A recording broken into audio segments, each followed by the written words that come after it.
ने पुन्हा एकदा यश मिळवलंय. पहिल्या चेंडूवरती बॅटरला मात्र डगआउटचा रस्ता दाखवलाय.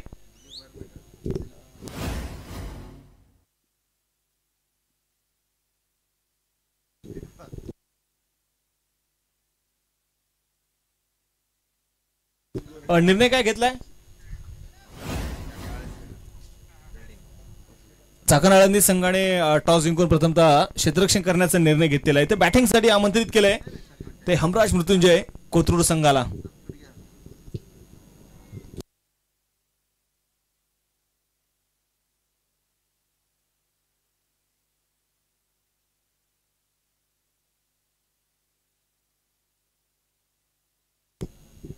सामन्याकडे घेऊन जातोय पुन्हा एकदा मैदानाच्या मध्ये.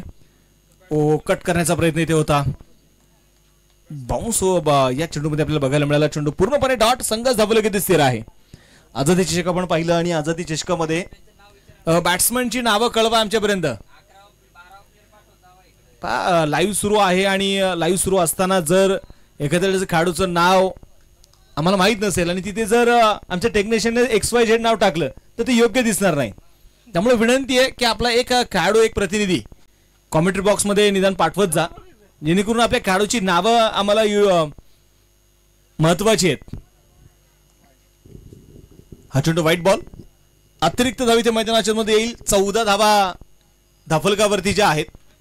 आझादी चषक आपण पाहिलं. आझादी चषकाचं पहिलं पर्व अगदी सहज एक रबर बॉलची क्रिकेटची स्पर्धा होऊन व्हावी ही संभवाची इच्छा होती आणि त्यानंतर मात्र त्यांनी फक्त अवघ्या 2 दिवसाची स्पर्धा सुरुवातीला घेतली.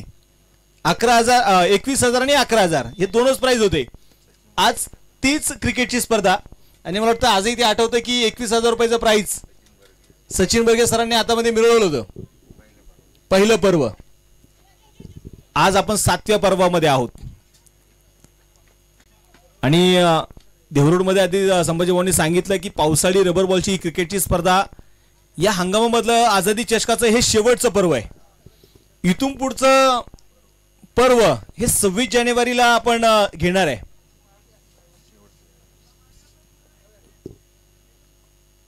अक्रॉस द बॅट आणि हा चेंडू आपण पाहतोय मैदानाच्या मध्ये डॉट येतोय. धाफलं किती